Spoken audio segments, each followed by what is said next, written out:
Hey, what's going on, guys? Today I want to talk about something that is very, very close to my heart.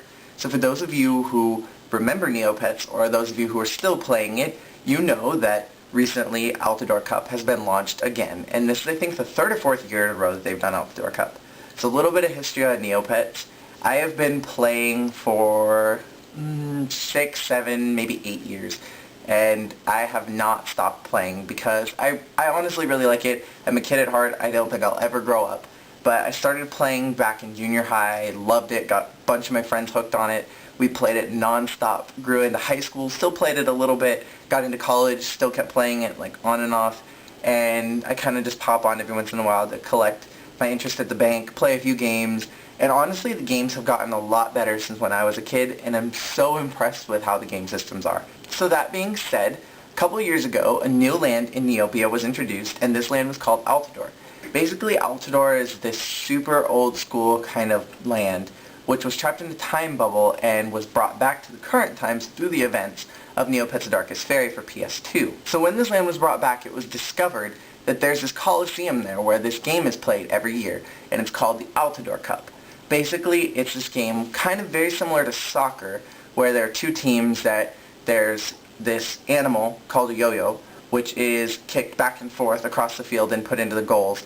And these yo-yos come in different kinds of species, so there's fire, ice, Darrigan, and each one of these balls has different properties, so they affect the turn of the game. So a couple years ago, they started doing Altador Cup for the general Neopets playing population, and Altador Cup is this really big uniting factor among all of Neopets because most of the other minigames that are in the actual website, not a lot of people play them because there's difficulty ratings, and there are some games that are just hard for certain players, and there are some that are easier for certain players. So there are some games that don't ever get played.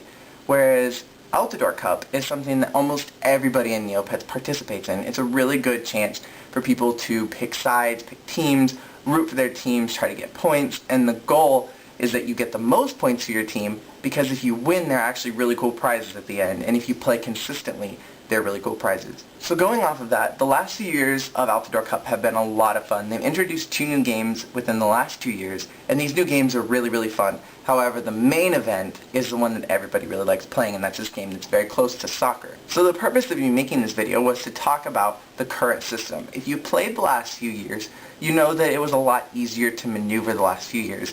You pretty much just clicked around your mouse and was able to fire where you wanted the ball to go.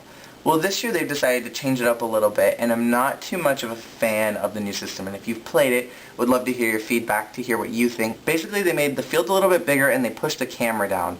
So you're closer to the field in your view, and it's a little bit more difficult to negotiate where you're going, because instead of using point and click like they had before, what they're doing this year is they're doing it all with the keyboard. So you're moving with your up, down, left, and right keys, and you're shooting with spacebar.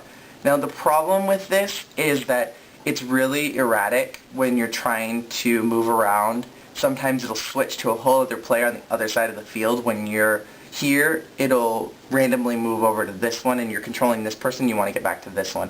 So it's a little bit difficult this time in the sense of gameplay, and it hasn't started up yet. Right now it's just practice rounds, so maybe they'll work out some of the bugs as it goes through. But right now it's a little bit difficult to play, so I just kind of wanted to talk about that a little bit. And if you've played in past years, and you played this year, I'd love to hear what you think on it. My personal thoughts on it is that it is a little bit difficult to control.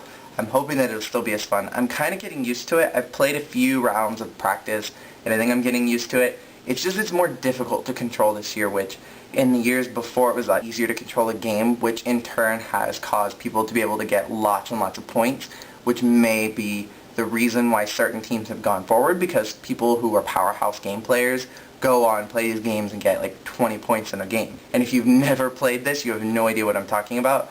But it's a little bit difficult to get that many points because you're on a 2-minute timer, and the balls that they give you sometimes are not really effective for you. So you really have to know how to maneuver the field and maneuver your players and really control the atmosphere. Whereas this year, they made it a lot less user-friendly, which may be a good thing for people who are the powerhouse players. It may even out the field for the people who are really not that great or maybe don't play that much, like me, which I kind of just pop on every once in a while. Last year during Altador Cup, I popped on every couple of days just to get some more points, and I'd play for like an hour and just rack up some points for my team. I've done Virtupets the last 3 years, so go Team Virtupets. If you are with anybody else, yes. I have nothing to say to you. I'm just kidding. Question of the day, if you have played Neopets, or if you still do play Neopets, what's your favorite species in the entire game? Which one is your absolute favorite? That is the end for this video, and I will talk to you guys later.